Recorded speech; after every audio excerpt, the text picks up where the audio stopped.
السلام علیکم. New net work کے اسلام آباد اسٹوڈیو سے آپ دیکھ رہے ہیں ایٹ کیو. میں ہوں احمد قریشی.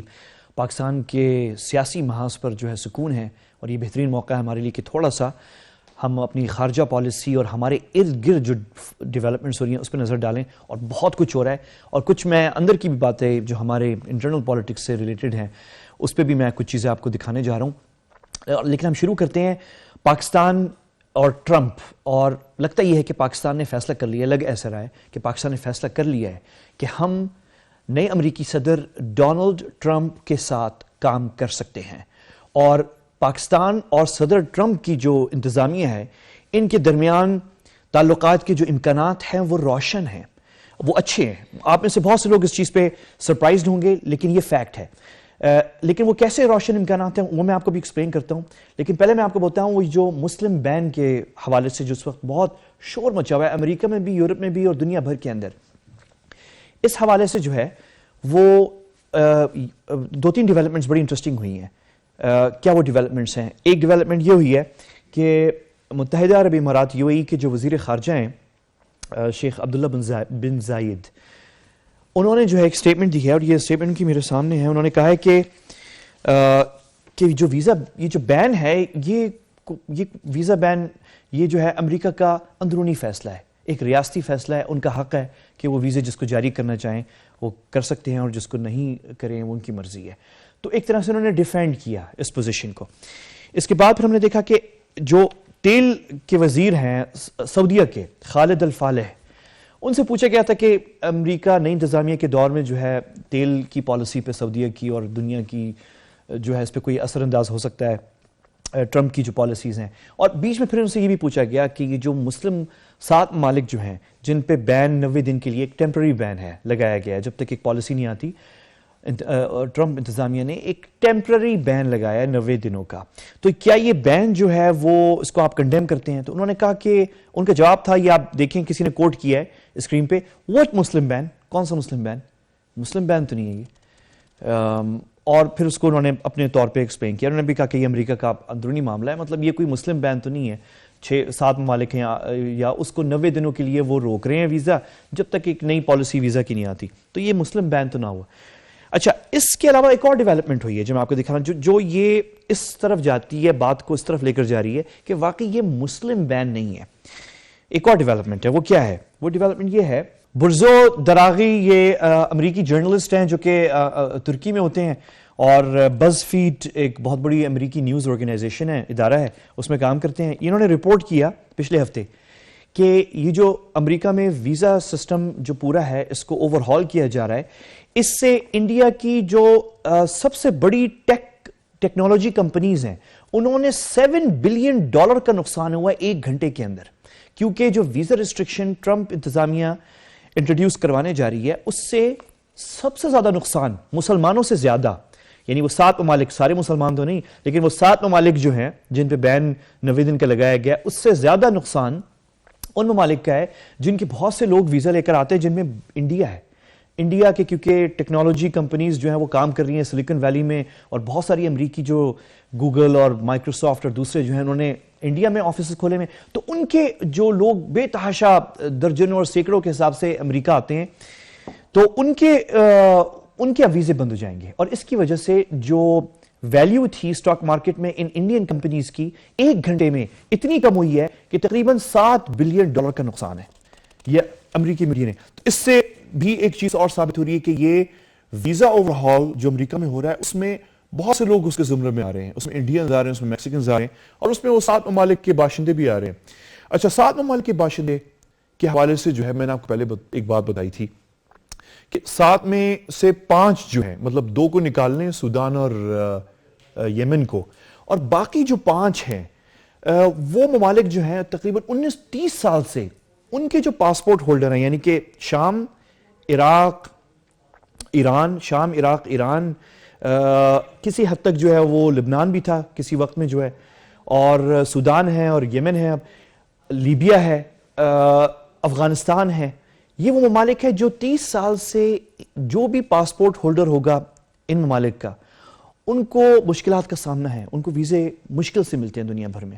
اور صرف امریکہ میں نہیں بلکہ ایون مڈل ایسٹ کے ممالک کے اندر، مسلم عرب ممالک کے اندر جو ہیں، ان پاسپورٹس پہ اگر کوئی ٹریولر آئے، کوئی مسافر، تو اس کے ساتھ جو ہے بڑی اسکروٹنی ہوتی ہے. تو یہ پہلے سے بھی چیز چل رہی تھی، تو اس میں کوئی نئی چیز نہیں آئی. نئی چیز جو میں آپ کو پاکستان کی پوزیشن دکھا رہا ہوں کہ جس طرح یو اے ای کے وزیر خارجہ نے کہا کہ یہ امریکہ کا اندرونی معاملہ ہے، ان کا ریاستی ایشو ہے، تو پاکستان کے سرتاج عزیز صاحب جو کہ ایک طرح سے پاکستان کے وزیر خارجہ ایک طرح سے ہیں، وہ ڈی فیکٹو وزیر خارجہ، ویسے تو مشیر ہیں وہ وزیر اعظم کے، انہوں نے بھی کہا کہ یہ ہر ملک کا اپنا حق ہے. انہوں نے بھی اسی طرح کی بات کی سرتاج عزیز صاحب نے جو یو اے ای کے وزیر خارجہ نے کی، کہ ہر ملک کا اپنا حق ہے کہ وہ ویزے جو ہیں وہ جس کو چاہے دے اور جس کو چاہے وہ نہیں دے، لیکن ڈسکریمنیشن نہیں ہونی چاہیے، یعنی کوئی مذہب کی بنیاد پہ یا کسی اور اس پہ.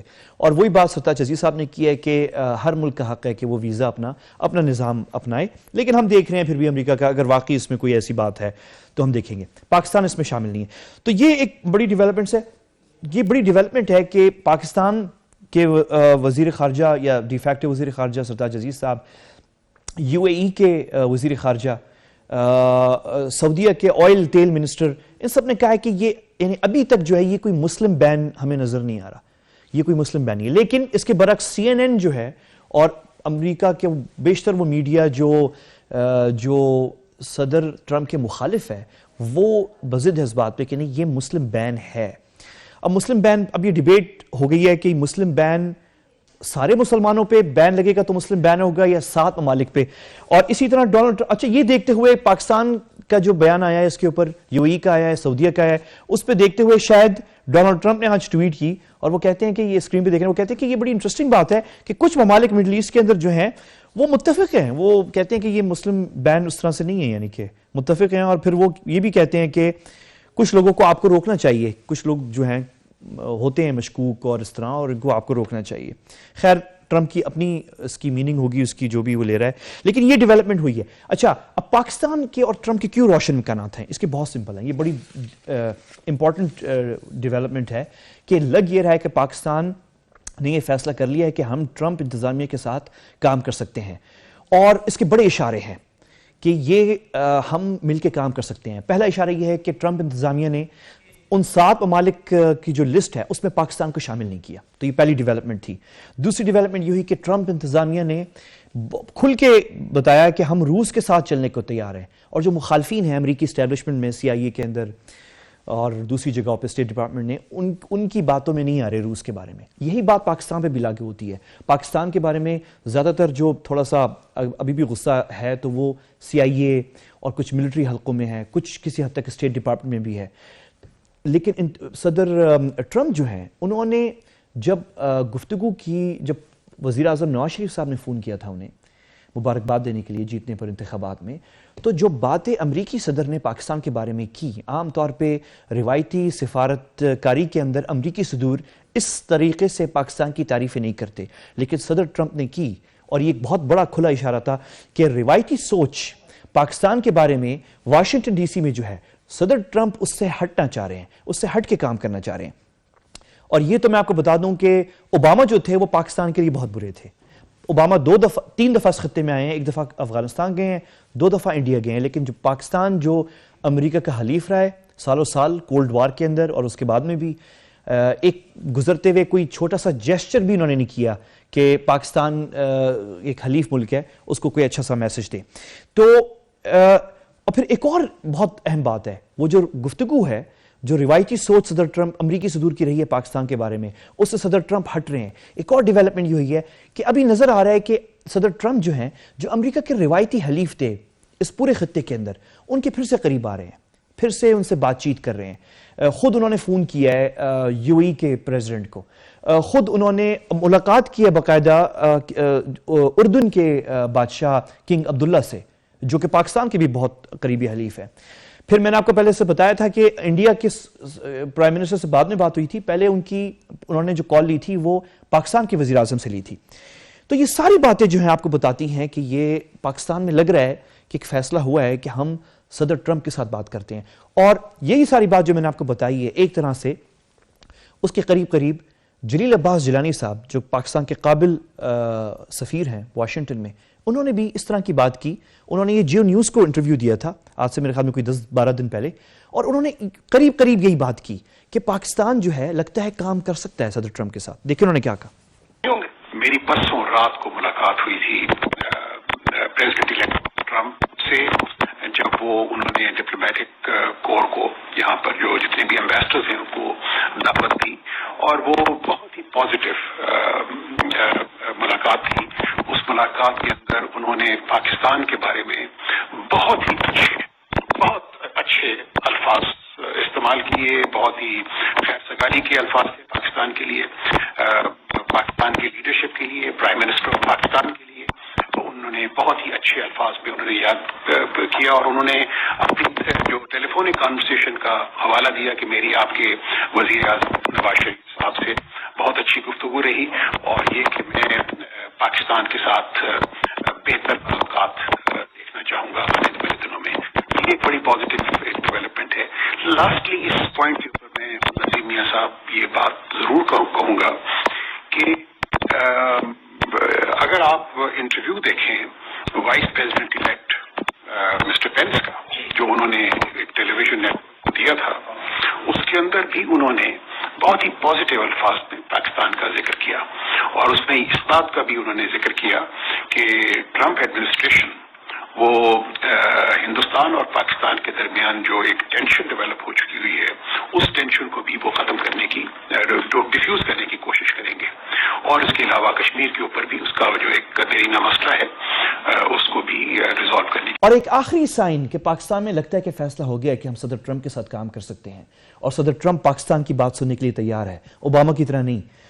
وہ یہ ہے کہ ہم نے جو اب جو باتیں آ رہی ہیں, شکیل آفریدی جو کہ وہ پاکستانی جس نے ایک غیر ملکی جاسوسی ایجنسی کے لیے جاسوسی کی اور ان کے لیے کام کیا اور ہمیں پاکستان کو بڑا نقصان پہنچایا, شکیل آفریدی جس نے وہ فیک ویکسینیشن کیمپین چلائی بچوں کی, اور بچوں کو اور اس پولیو ویکسینیشن کیمپین کو نقصان ہوا, اس کو شاید ہم رہا کر دیں اسی وجہ سے کہ شاید ہم ٹرمپ کے ساتھ لگ رہا ہے کہ کام کرنے جا رہے ہیں.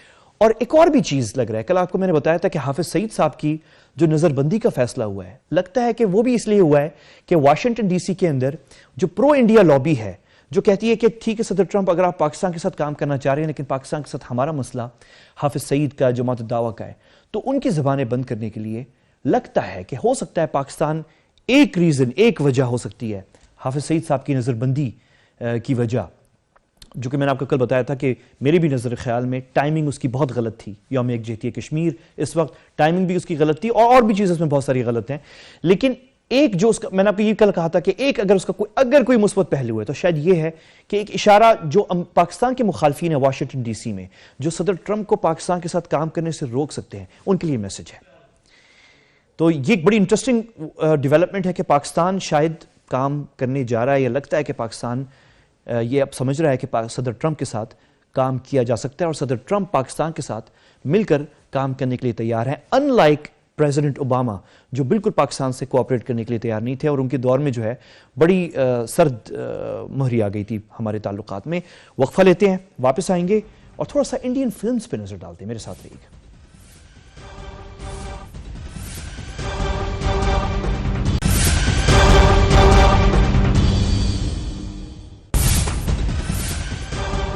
Welcome back. آپ دیکھ رہے ہیں ایڈ کیو. بھارتی فلموں کی حکومت نے اجازت دی ہے. میں بڑا حیران ہوا جب میں نے محترمہ مریم اورنگزیب صاحبہ کا جو بیان دیکھا. آپ نے اجازت تو دے دی ہے, لیکن بیان میں انہوں نے کہا کہ بھارتی فلموں سے پاکستانی انڈسٹری نے ترقی کی ہے. میں شور نہیں ہوں کس طرح ترقی کی ہے, کیونکہ فائدہ جو ہے اگر آپ یہ کہیں کہ سنیما ہال ہیں ان میں کام ہوتا ہے بزنس, تو وہ تو ٹھیک ہے, لیکن انڈسٹری نے ترقی کی ہے تو وہ شاید سمجھ میں نہیں آ رہی وہ کس بیسس پہ انہوں نے اتنا بڑا فیصلہ کر دیا کہ انڈین فلموں سے پاکستانی فلم انڈسٹری ترقی دے رہی ہے. کیونکہ ٹکٹ تو بک رہے ہیں, تو سنیما ہال جو مالک ہے اس کا کام چل رہا ہے, تو وہ ترقی تو نہیں ہوئی پاکستانی فلم انڈسٹری کی. اب میں آپ کو 2-3 پوائنٹس آپ کو بتانے جا رہا ہوں, بہت سمپل سے پوائنٹ ہیں. 2007 سے پہلے پاکستان میں کوئی انڈین فلم ریلیز نہیں ہوتی تھی, 2007.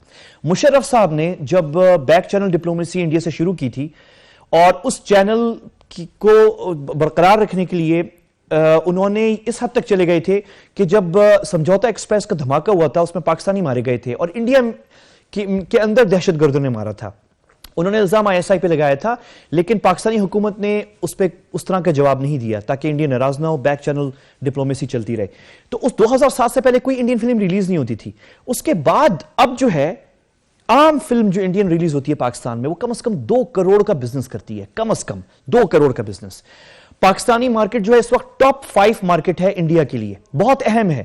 یہاں پہ تقریباً میں آپ کو بتاؤں کہ عام کوئی بھی جو اچھی فلم ہو، ہندی فلم جو ہے وہ کم از کم $1 ملین کی کمائی کرتی ہے پاکستان میں، کم از کم. اور سال میں تقریباً 50 فلمیں انڈین ہندی کی فلمیں پاکستان میں ریلیز ہوتی ہیں، 50. اور جو اس میں جو اچھی فلمیں ہیں وہ کم از کم ایچ فلم، ہر انڈین فلم $1 ملین $1 ملین کا بزنس کرتی ہے، پاکستان کے اندر کام کر رہی ہے. اچھا، جب ہم یہ بات کرتے ہیں کہ انڈین فلمیں جو ہیں 2007 سے پہلے مطلب آپ جو ہے فائدہ دے رہے ہیں بھارت کو اور آپ کو کوئی فائدہ نہیں ہو رہا، تو ہمیں بہت سننے میں آتا ہے کہ نہیں دیکھیں نا، یہ جو ہے فن اور ثقافت کا مسئلہ ہے، آرٹ اینڈ کلچر کا ہے، اس کو آپ سیاست میں نہ لے کر آئیں، اس پہ سیاست نہ کھیلیں. تو میں آپ کو یہ بتانا چاہ رہا ہوں کہ کچھ چیزیں جو آپ حیران ہوں گے سن کے. بھارتی فلمیں جو ہیں یہ فن اور ثقافت کا مسئلہ نہیں ہے، یہ تجارت کا مسئلہ ہے، یہ بزنس ہے. یہ انڈین اکانومی کو آپ فائدہ دے رہے ہیں، اور یہ فائدہ جو آپ دے رہے ہیں بھارت کو تجارتی فائدہ، یہ پہلی بات تو آپ یہ سیٹل کر لیں، یہ فن اور ثقافت کا مسئلہ نہیں ہے، یہ کوئی فن اور ثقافت کے، یہ بزنس ہے. اور دوسری بات آپ یہ سمجھ لیں کہ یہ بزنس کا فائدہ آپ بھارت کو بلا معاوضہ دے رہے ہیں، نو ریسپراسٹی، کوئی اس کے بدلے میں کچھ فائدہ آپ نہیں لے رہے، کوئی فائدہ کسی قسم کا. بھارت کے لیے فلمیں جو ہیں یہ بھی آپ سمجھ لیں، بھارتی جو حکومت ہے ان کے لیے فلمیں جو ہیں وہ ہتھیار ہیں. وہ ایک سیاسی ہتھیار ہے کیونکہ ان کا اثر و رسوخ، ان کا سافٹ امیج آگے لے کر جاتا ہے، تو ان کا سیاسی ہتھیار اور ان کا تجارتی ہتھیار ہے. اس سے پیسے کما رہے ہیں، بہت پیسے کما رہے ہیں. میں نے آپ کو بتایا کہ پاکستان کی مارکیٹ کے اندر 50 فلمیں سال میں انڈین ریلیز ہو رہی ہیں 2007 سے، مشرف صاحب کے دور سے، زرداری صاحب کی حکومت میں اور نواز شریف صاحب کی حکومت میں وہی پالیسی فالو کی جا رہی ہے جو مشرف صاحب کے دور میں شروع کی گئی تھی کہ بغیر کسی معاوضے کے انڈین فلموں کے لیے پاکستان کی مارکیٹ بزنس جو ہے، انڈین فلموں کا جو بزنس ہے اس کے لیے پاکستانی مارکیٹ کھول دی جائے. تو اب میں آپ کو یہ بتا رہا ہوں کہ بھارتی فلمیں جو ہیں وہ سیاسی ہتھیار بھی ہیں اور تجارتی ہتھیار ہیں، فائدہ ہو رہا ہے انڈیا کو. اچھا، بھارتی فلموں کی نمائش جو ہے وہ بیسیکلی کیونکہ ہتھیار ہے انڈیا کے ہاتھ میں، تو آپ کو بھی ہتھیار کے طور پہ پاکستان کو استعمال کرنا چاہیے. اگر انڈیا کے لیے وہ تجارتی ہتھیار ہے اور سیاسی ہتھیار ہے، تو پاکستان آپ کے ہاں جب بات ہوتی ہے تو آپ کے ہاں لوگ آپ کو چپ کرا دیتے ہیں یہ کہہ کر نہیں پلیز یہ فن اور ثقافت ہے، اس میں سیاست نہ کریں. لیکن انڈیا تو اس کو تو ہتھیار کے طور پر استعمال کر رہا ہے، پیسے کما رہا ہے اس سے اور اپنا سافٹ امیج جو ہے وہ پروجیکٹ کر رہا ہے. اچھا، اگر آپ فلموں کی اجازت دیں گے تو آپ اس کو دو طرفہ میڈیا پالیسی کا حصہ بنائیں. آپ ان سے کچھ لیں بھارت سے، آپ کہیں کہ اگر ہم آپ کی جو میڈیا کا جو پروڈکٹس ہیں، جو بزنس ہے وہ پاکستان میں اگر کھول رہے ہیں تو آپ پاکستانی بزنس، ڈرامے، ٹی وی چینلز انڈیا میں کھولیں. ان کا سافٹ امیج پاکستان میں آ رہا ہے، ہمارا سافٹ امیج جو ہے انڈیا کیوں نہیں جا رہا؟ تو یہ ہماری گورنمنٹس اور سیاستدان اور یہ جو ہمیں سبق سکھاتے ہیں سارے، جو ہم سے کہتے ہیں کہ نہیں یہ فن اور ثقافت ہے، تو انڈیا کے لیے ٹریڈ ہے، ان کے لیے سافٹ امیج ہے، ان کے لیے سیاست ہے، ہمیں کوئی اس کا بدلہ نہیں ہے، نہ ہمیں حق ہے بولنے کا کہ نہیں یہ ہتھیار ہے، پاکستان بھی اسے ہتھیار کے طور پر استعمال کرے. اور آگے چل کے آپ دیکھیں کہ انڈین فلمیں جو ہیں بھارت کے لیے ایک طریقہ ہے پاکستانی فلم اور پاکستانی جو ایڈورٹائزنگ انڈسٹری ہے اس پر قبضہ کرنے کا. کیونکہ جب ان کی فلمیں آ رہی ہیں تو ان کے ایکٹرز یہاں مشہور ہو رہے ہیں، پھر انہی ایکٹرز کو کروڑوں میں آپ اشتہارات میں ان کو لے کر آتے ہیں. پاکستانی ٹیلنٹ سامنے نہیں آ رہا، نہ فلموں میں ٹیلنٹ آ رہا ہے، انڈین فلموں پاکستانی ٹیلنٹ آ رہا ہے، نہ انہی فلموں کے اندر جو ہے وہ جو مشہور ہو رہے ہیں ایکٹرز ان کو یہاں پہ اشتہارات میں لیا جا رہا ہے. اشتہارات میں تو سارے انڈین ایکٹرز آ رہے ہیں. اچھا، کچھ آپ میں سے کہیں گے جواب کے اندر کہ نہیں پاکستانی ایکٹرز بھی وہاں پہ ایکٹ کر رہے ہیں، تو میں آپ کو یاد دلانا چاہتا ہوں کہ پاکستانی ایکٹرز کو دھمکی دے کے بھارت سے نکالا گیا ہے. ایک دو اکا دکا شاید کوئی ہوگا، باقی ان کے لیے بین کر دیا گیا ہے. معافی مانگی ہے سب نے کہ آئندہ ہم کسی کرن جوہر جو ہے ڈائریکٹر جو ہیں، پروڈیوسر جو ہیں انڈین فلموں کے، انہوں نے معافی مانگی ہے کہ آئندہ جو ہے میں پاکستانی کسی ایکٹر کو نہیں لے کر آؤں گا. تو ہمیں تو کوئی فائدہ نہیں ہو رہا، نہ ہمارے ٹیلنٹ کو فائدہ ہو رہا ہے. اور آخر میں آپ کو چیز بتاؤں کہ پاکستانی مارکیٹ جو ہے وہ بھارت کی مجبوری ہے، یہ میں نے آپ کو ساری چیزیں بتا دی ہیں. اس سے آپ معاوضہ لیں، فائدہ اٹھائیں. اور اس کا وقت آ گیا ہے نہ کہ ہمیں محترمہ مریم اورنگزیب صاحبہ کے کہیں کہ بھارتی فلموں سے پاکستانی انڈسٹری پروموٹ ہو رہی ہے، کہیں سے پروموٹ نہیں ہو رہی. ہاں سنیما ہال چل رہے ہیں، ایک بزنس ہے، ان کی ٹکٹ بک رہے ہیں، بس دیٹس اٹ. آپ کی انڈسٹری سے پروموٹ کہیں سے نہیں ہو رہی اور اس پہ نظر ثانی کرنی چاہیے. وقفہ لیتے ہیں، واپس آتے ہیں. کچھ اور انٹرسٹنگ چیزیں ہیں. ایران پہ پابندیاں، ہمارے نیبرہڈ میں اہم ملک ہے، نیبر ہے ہمارا، اور سینکشنز کی باتیں پھر سے شروع ہو گئی ہیں. اس پہ ہمارے پر کیا اثر ہو سکتا ہے اس پہ بات کرتے ہیں. 2-3 اور انٹرسٹنگ چیزیں ہیں. فلسطینی صدر کا جو یہاں پہ دورہ تھا، اور بھی کچھ باتیں ہیں. وقفے کے بعد ملتے ہیں، اس پہ بات کرتے ہیں. کیا ہے جس کے بعد کشیدگی بڑھ گئی ہے امریکہ کے ساتھ. امریکہ کا کہنا ہے کہ یہ میزائل ٹیسٹ وائلیشن ہے ایران نیوکلیئر ڈیل کی، اور جو دوسری ڈیلز امریکہ اور ایران کے درمیان میں ہوئی تھی پچھلے سال اور اس سے پہلے. اب سچویشن یہ ہے کہ اس کے بعد پھر امریکہ نے جب وہ 7 ممالک میں ایران بھی شامل ہے تو ویزا بین جب 90 دن کا ٹیمپری لگایا گیا تو اس کی جوابی کارروائی میں مارچ میں ایک سپورٹس ایونٹ ہونا تھا، انٹرنیشنل ایران میں ہونا ہے. دنیا بھر کی ٹیمز آئیں گی. ایران نے اناؤنس کیا کہ جوابی کارروائی ہے، ہم امریکہ کی ٹیم کو نہیں داخل ہونے دیں گے ایران. اب اس پہ بڑی ڈسکشن ہو رہی ہے. ڈسکشن یہ ہو رہی ہے کہ یہ تو واضح ہے کہ ٹرمپ انتظامیہ جو ہے، اچھا ہم پاکستان میں ہمیں اس پہ نظر رکھنا ہے کیونکہ یہ ہمارا نیبرہڈ ہے. ایران بالکل پڑوسی ہے پاکستان کا. کشیدگی اگر بڑھتی ہے خطے کے اندر تو ظاہر ہے ہم بھی اس سے متاثر ہوں گے، تو ہم نے بھی اس پہ نظر رکھنی ہے. اب ڈیبیٹ سوال یہ اٹھ رہا ہے کہ یہ تو پتہ ہے کہ ٹرمپ انتظامیہ نے سخت رویہ اور لہجہ اختیار کرنا تھا ایران کے حوالے سے، لیکن ایران کو کیا رویہ اختیار کرنا چاہیے؟ کیونکہ ٹرمپ نے تو، یا ٹرمپ کی جو ایڈمنسٹریشن ہے، امریکی حکومت ہے، انہوں نے تو ایسا کچھ کرنا تھا اور کیا انہوں نے جس سے پرووک کریں وہ ایران کو. ایران پرووک ہو گیا. کیا ایران کو پرووک ہونا چاہیے تھا؟ کیونکہ پرووکیشن کا مطلب یہ ہے کہ معاملات کو کشیدگی کی طرف لے جایا جائے اور خدا نخواستہ بہت ہی سیریس اگر بہت معاملہ آگے نکل جائے تو جنگ کی طرف. اور یہ بات امریکی میڈیا میں ڈسکس ہو رہی ہے اور ایران کی میڈیا میں بھی آج ڈسکس ہو رہی ہے. تو یہ بڑی سیریس سچویشن ہے. تو اس میں بہت سے لوگ یہ کہہ رہے ہیں کہ ایران کو امریکہ کے اور صدر ٹرمپ کے ٹریپ میں پھنسنا نہیں چاہیے. ایران کو نہیں پھنسنا چاہیے. ایران کو وہی پالیسی اختیار کرنی چاہیے جو روس نے اختیار کی تھی. آپ کو یاد ہوگا کہ اوباما انتظامیہ جاتے جاتے آخری وقت میں کچھ روسی سفارتکار اور کچھ روسی قونصل خانے امریکہ میں بند کر کے چلے گئے. ان کا خیال یہ تھا کہ صدر پوتن کو روس کے غصہ آئے گا، جوابی کارروائی کریں گے، وہ بھی کچھ امریکی قونصل خانے بند کریں گے روس میں اور کچھ امریکی سفارتکاروں کو ملک سے باہر نکالیں گے، اور اس میں تعلقات میں کشیدگی آ جائے گی. اور پھر جب ٹرمپ آئے گا جو چاہ رہا ہے کہ پوتن کے ساتھ تعلقات اچھے کرے، وہ نہیں کر سکے گا کیونکہ تعلقات کشیدہ ہو چکے ہوں گے اس وقت تک. لیکن ٹرمپ سمجھدار تھا. ٹرمپ نے یہ کیا کہ ٹرمپ نے اس کی چال میں نہیں پھنسا، اوباما کی چال میں. ٹرمپ کہہ رہا ہوں، پوتن نے، صدر پوتن جو ہے وہ اوباما کی اس میں چال میں نہیں پھنسا. پوتن نے کچھ نہیں کیا اور کسی کو ایکسپیل نہیں کیا، کسی امریکی سفارتکار کو، اور کوئی قونصل خانہ بند نہیں کیا. ایران جو ہے ایک سمارٹ ملک ہے. ایران وہ ملک ہے، آپ کو پتہ ہے کہ 1990 کے اندر ہم نے کچھ F-16 خریدے تھے امریکہ سے، اور کچھ $1 ملین کی وہ ڈیل تھی. وہ پیسے ہمیں طیارے نہیں ملے اور امریکہ نے ہمیں وہ پیسے بھی واپس نہیں کیے، اور آج تک ہمیں وہ پیسے نہیں ملے. اور آپ دیکھیں ایران کتنا سمارٹ ملک ہے، ان کی فارن پالیسی اور ڈپلومیسی کتنی زبردست ہے کہ انہوں نے $150 بلین جو فروزن تھے، پھنسے ہوئے تھے 1979 سے، وہ نکلوا لیے، اور ایران نیوکلیئر ڈیل کے تھرو.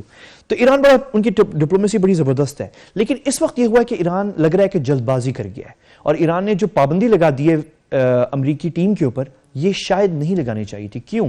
کیونکہ یہی وہ چال ہے جس میں ایران کو ہو سکتا ہے ٹرمپ انتظامیہ پھنسانا چاہ رہی ہے. ایران بھی وہی کرتا جو صدر پوتن نے کیا روس میں، کہ انہوں نے کسی امریکی سفارتکار کو ایکسپیل نہیں کیا اور نہ نکالا. تو یہ بڑی ڈیلیکیٹ سچویشن جاری ہے. اس پہ ہم نظر رکھیں گے آگے چل کے بھی، دیکھتے ہیں اس پہ کیا ہوتا ہے. ہمارے خطے میں ہو رہا ہے اور اس سے کشیدگی بڑھ رہی ہے اور اس پہ نظر رکھنا جو ہے لازمی ہے. ایک اور بڑی زبردست ڈیولپمنٹ ہوئی ہے. کل آپ کو پتہ ہے کہ اس ہفتے نواز شریف صاحب کی حکومت نے حافظ سعید صاحب پر بین لگا دیا. بین اس لیے لگایا، انہوں نے کہا کہ ان کے اوپر UN ریزولوشن آیا ہوا ہے، ان کو ایک ٹیررسٹ لسٹ میں ڈالا ہوا ہے UN سیکیورٹی کاؤنسل کی، اور اس لسٹ میں جو ہے کہا گیا ہے کہ حافظ سعید صاحب کے تعلقات ہیں القاعدہ کے ساتھ. تو اس لیے جو ہے ہم زیادہ کچھ نہیں کر سکتے. حافظ سعید صاحب کو جو ہے کچھ نظر بندی، کچھ نہ کچھ کرنا ہے ان کے حوالے سے. اور آج ایک اور انٹرسٹنگ ڈیولپمنٹ ہوئی کہ وہی لسٹ UN سیکیورٹی کاؤنسل کی جس میں لوگوں کو ڈالا جاتا ہے کہ ان کا تعلق ہے القاعدہ سے اور یہ دہشت گرد ہیں، اس میں ایک اور آدمی بھی تھے، ان کا نام ہے گلبدین حکمت یار. گلبدین حکمت یار جو ہیں افغان وارلورڈ ہیں، افغان مجاہدین میں سے ہیں، اور وہ افغان طالبان کے ساتھ تھے. لیکن اب امریکہ کی حکومت، امریکہ فوج، CIA افغانستان میں اور کابل میں جو افغان حکومت ہے، وہ اب تعلقات بحال کرنا چاہ رہے ہیں گلبدین حکمت یار کے ساتھ، اور چاہ رہے ہیں کہ گلبدین حکمت یار جو ہے وہ امن افغانستان میں لانے میں مدد کرے. تو اس لیے ان کو اس لسٹ سے نکال دیا گیا.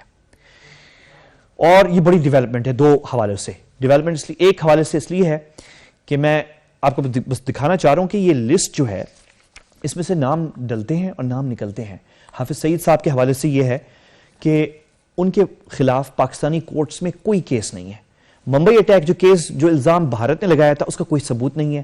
اس پہ انٹرپول کیس گئی ہوئی ہے. مجھے یاد ہے کہ میں نے بہت پہلے انٹرویو کیا تھا پاکستان کے سابق وزیر داخلہ رحمان ملک صاحب اور سینئر رہنما پاکستان پیپلز پارٹی کے. انہوں نے خود بتایا تھا کہ انٹرپول نے خود بتایا کہ انڈیا نے جو ثبوت فراہم کیے اس میں کوئی ایسا ثبوت نہیں ہے جس میں حافظ سعید کو بحیثیت حافظ سعید کو پکڑا جا سکے کہ یہ ملوث تھے اس کے اندر. تو ان کا نام انڈیا نے اس لیے ڈالا کہ یہ موقع تھا انڈیا کے لیے بھی کہ وہ سکور سیٹل کریں حافظ سعید کے ساتھ، کیونکہ حافظ سعید کشمیر کی بات کرتے ہیں اور کشمیر میں ایک وقت میں 90 کی دہائی کے اندر جہاد میں جو ہے انوالو رہا ہے.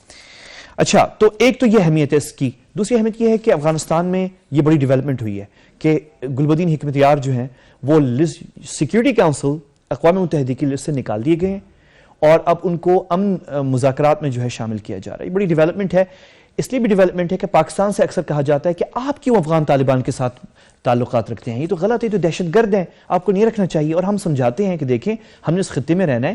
ایک افغان طالبان جو ہیں وہ افغانی ہیں اور وہ ایک اہم جزو ہیں افغان معاشرے کا. ہم سب کو دھکیل نہیں سکتے آپ کے لیے. تو ہم نے افغانیوں سے بات کر لی ہے، سارے افغانیوں سے، افغان طالبان سے بھی اور دوسروں سے بھی، تاکہ ایک امن قائم کر سکیں. اور یہی کام افغان حکومت اب کر رہی ہے کہ جن کو انہوں نے پہلے دہشت گرد کہا تھا گلبدین حکمت یار، اور ان کو UN لسٹ میں ڈالا تھا دہشت گردی کے، ان کو نکال بھی دیا اور ان سے بات بھی کر رہے ہیں. تو یہ بڑی اس کی اہمیت ہے. اس پہ آگے چل کے بات کریں گے. یہ ڈیولپمنٹ ابھی ہوئی ہے، میرے خیال میں آج کی ڈیولپمنٹ ہے. بڑی اہم ڈیولپمنٹ یہ تھی کہ فلسطینی صدر محمود عباس پاکستان آئے، اور یہ آئے تھے تو وہ بہت سمپل سے کام کے لیے، لیکن ہمارے لیے اعزاز بھی تھا. دیکھیں سفارتیں جو ہیں، سفارت خانے جو ہیں وہ کھلتے ہیں، کوئی بڑی بات نہیں ہے.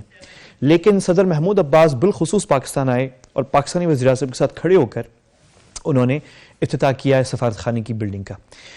اچھا، اس کی بڑی اہمیت ہے. اس کی اہمیت ایک تو اہمیت یہ ہے کہ صدر محمود عباس جو ہیں وہ تیسری دفعہ پاکستان آ رہے ہیں میرے خیال میں 5 سالوں کے اندر. 2013 میں آئے تھے، 15 میں آئے تھے اور اب 2017 میں آئے ہیں.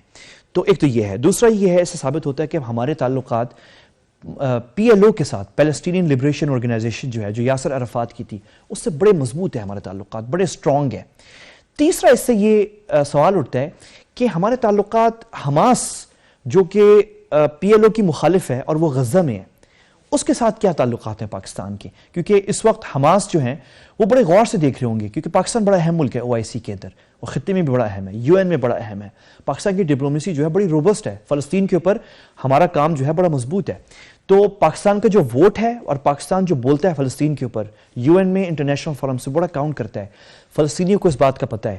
اسی لیے صدر محمود عباس خاص طور پہ پاکستان، اور یہ اعزاز ہے ہمارے لیے کہ وہ پاکستان کے وزیر اعظم کے ساتھ کھڑے ہو کے ساتھ مل کے انہوں نے فلسطینی سفارت خانہ کھولا.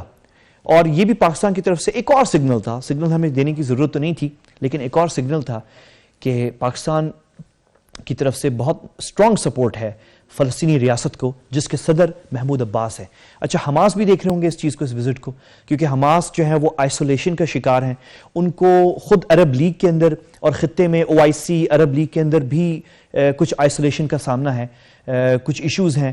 ان پہ یہ محمود عباس جو ہیں، صدر محمود عباس حماس پہ یہ الزام لگاتے ہیں کہ ہم نے جو امن معاہدے کیے تھے اسرائیل کے ساتھ، ان کا مقصد یہ تھا کہ فلسطینیوں کی جو حالت ہے وہ بہتر کرنا ہے. تو ویسٹ بینک کے اندر جہاں پہ محمود عباس ہیں وہاں پہ یہ کوششیں تو کر رہے ہیں، لیکن غزہ جو ہے وہاں پہ پچھلے 10 سال جب سے امن معاہدہ ہوا ہے اسرائیل کے ساتھ، حماس اور اسرائیل کے درمیان، اس وقت سے مسلسل لڑائی ہو رہی ہے غزہ کے اندر، جس میں بہت سارے فلسطینی بھی مارے گئے ہیں، اور ان کے اوپر پھر موقع بھی ملا اسرائیل فوج کو کہ وہ بہت مظالم بھی کرے فلسطینیوں کے اوپر. تو یہ ایک بہت بڑا ایشو ہے. بہرحال یہ ایک ڈیولپمنٹ تھی. محمود عباس صدر یہاں پہ آئے تھے، اس کے بھی بڑی پہلو ہیں اور کچھ میں نے آپ سے شیئر کر لی ہیں.